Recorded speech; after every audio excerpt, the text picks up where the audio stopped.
Ako, afatukwa koto. Mato we so na we fa gben kepe avalaji.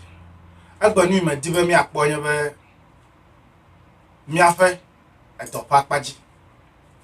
Elego me sinambe. Edode leke mi awodo ta ma ba fia we me dibe ma fia nu wa me tode. Ban agbalen na ho afi na va edido. Agbalen anu asiwe hafe na va edido. Elevevede ple euntinuo evelia wo experience alo edonyanya alo dowo po alo dowo pe untinya elevevede wo dowo pe untinya elevevede etolia ame yuo wo pliwo mi wodoa elego me sinamde ame yo oklo mi wodo are elebe oklo kadodo de ne no do me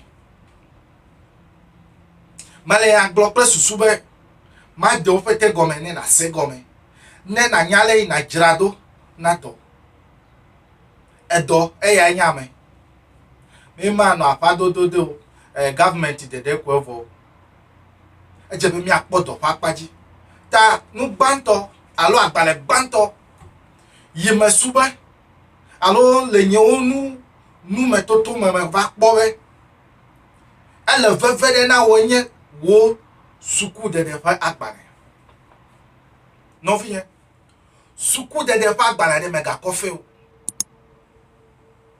mega kwa agbare kofe o ne fe kla agbare afe pliwe machina we chowo terminal report ko ide school testimonial ko ide certificate mega coffee o machina we ne ho f in chain enyare if ya be ho fail to je me va go me kwache vai hwe no fi ye me be vai hwe mega coffee o ne coffee de agbe affect we ma gbanya de na we ne ho f in chain ya onyebe ne vai srodo ya ne nya do nwere ya obi asebe kwa agbara mi ko va re mete kuku na we na kwa ye to ame nya do nwu e wo ne nya do nwere e vai srodo e ho f in chain ya ne vai srodo ne nya do nwere na kwa agbara mi ko pere e ho f in chain vo eto skuome excuse me to say wanya yovo gbedodo alo wanya egbedodo French yo English yo afagbe yo enya dodo wagate wanya nro enwonro ame yo la me di no wodo na wede me de ko cho di do na obi ameta tamabele ho efin chenche jagbagba be vai hwe amagedole yo pobe yo yin na university ta yo mega here SS certificate result slip ya ko ehia we na wo yo akwa gede university ko pa alo nya kwa admission ko gede university ko pa nya match na we no vinye there are points that you need it amedojo le GSS ko ide SS o pobe yo be GSS ho yo nya pass yo gede SS ko la e pa match na we Elena Debu agbanya de Elena Debu la university mere amodo china be pa amaya de wa be metu school manyo de approve do the university ya ta onu amele SS result are o le fake ya ta o la amele amodo do le university o wo 4 years a boy je be no for graduation china be wa gbale o mede tanya igbomele nye be de ewu ameyi at the school de do le GSS vai so do de vai ho certificate va cover dade home vai ho testimony about dade home ne ma hia o le Ghana du ko alo Togo du ko me wole alo Benin du ko me wole ahia o le Yovo de Gbereka ahia we bere okay mi po amewa mewo o fe to nya do vo mi akpo be leke mi awa ana promotion leke mi awa akpo bere ameya edem gbogbo wa ameya no kobo school pa gba cover e ke ma to we aso afa yi me tipe le school me o ma pe cover na we tagba o resource slip o certificate we me ka ko fe o e ya nya gba nto agbale velia ebe ya va idi dore e doka nya e doka tututu ya nya magbo ya dede me mi ato yo le dodo le university mere mi ato yo le dodo university mere apaga to me soro dode ke university graduate don't have any profession.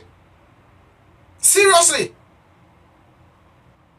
Profession o fia were e ya nyebe wa gere ama yo dole engineering me wa gere engineering ama yo dole psychology ole yi ama de ole dondology pleto wewo yi nyemenya fika ko dondology ko la yi o ama yo dole account o po dole wo ama do dole le nuka SS ole army fifila onye army officers we with good results. Tane ome equip ou alome fiawe. Ben ok, e dole jese e dole university profession la si were. O mati wan po do awo e fiabe na ko agbale ana e dodi. Ta agbale na ko ano dodi de. Obe CV ya ole yo curriculum vitae. E ya ole yo. Mi atowe agbale mare professional ole yo mron agbale man. Eni oyo na be CV de. Alo resume de. Manya no vie o. Professional ole you have our domana we wa hefe na we. Hade pe nuka edu de sia de me plo curriculum ni a vitae. Edu de sia de me plale na present o CV. Country de sia de pleto. Tane o resume alo o CV. Mende country de to me ode ma podo o. Agbale veli apa ya gbo me na we man. E dole JSS e vai sro do dere na no na professional we no was CV na we. Mo to me ga na fa me va na ba o CV a o vai hefe na professional we.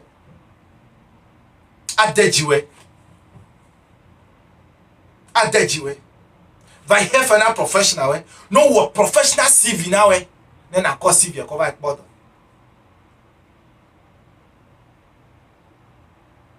ele go me sinamde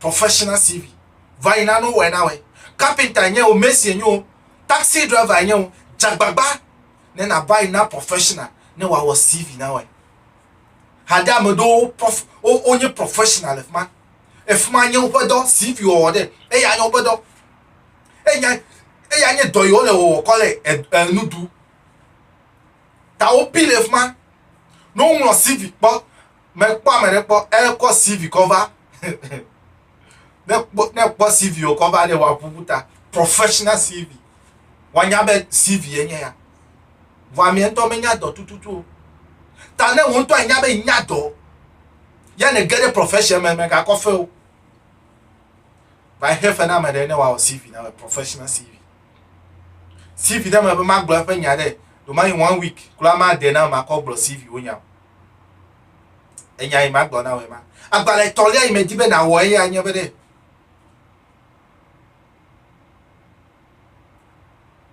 never srodo ya ne do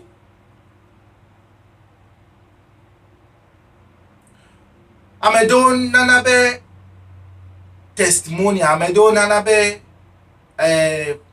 certificate of completion jagbagba na feto we ho free no mete ho free ode ya edibe ya bai wodo na feto we have na ba ho free de chi na feto we mere ne na wa agbale satisfy be ekplado alone srodo doledo edome china feto we be agbale mare e ya na to apodo a o ide kuku ne Nena wa gbalemi wo pli gome sese ne no miame. Nena cover idido nena va ho free. Nyama ablewe. Enya kpo menya wo. E do so de veve se te pedo. Vone jagba dole mede. Mega fe pla gbalien, chagbagba na ho gbalien. Si bo fia miema, agbalien zaza de eleveve de. Yata menon blomi afia we. E jepe mi no agbalen no family de sia de history gbalen no osi. E do de sia de me e fia history no osi. No dia meko ne wa no history no eduo menya jojo we. No ngo dade. Na du mevio chaglawa we wado. Ne apps de do de fifi la university vio le app wo fast ko wo app de mi akoda de app ji ne du mevio no na de sro. Ale go mesenam de agba unke fa ya va na de mi afa nweta ya meva. Mi afa nwede ya ta meva. Telephone agba na wa me toya ya me tibe na lenku de. Testimony awe mega coffee kula. Testimony awe mega coffee kula. Aha. Agbale we mega coffee certificate mega coffee kula. Ne bleche va ko va dade. E to de me de kuchoko he school fees o. E maga agbade de me. Mi amade we kula che de o po mi aji. Gaka mi ga po mi ado kuji ple mi anto mi abuga. Ta ne nya me yin hustler. Ya ne ko mega coffee kula certificate o la. Kwe ko de kutoku me ko dade. Ne baba adui ne dui le o kotoku me mega dasi de school o me jagbane na we anango gbewe e do papa chi pe nya me di be ma gbe ma mega coffee kula CV ele mega coffee kula enu wa me to ya me yo gba me be certificate we e vele CV e tole ne sro do vodo agbale o na we be certified allo certificate ko maga yo ama e kla do vo testimony awa de mega coffee kla o jagba na hwe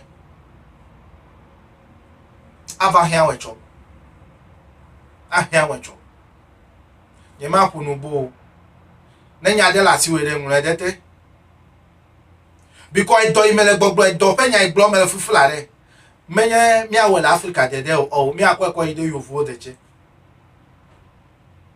na mi asoale wo le no wo na mi anto mi aba we le mi ade ko me elego be sinama aha na mi akpongo gbe de me bia keke pe jogbo mi na we me ga ngo bo jagba subscribe enya de la siwe na ngo dete mi anodo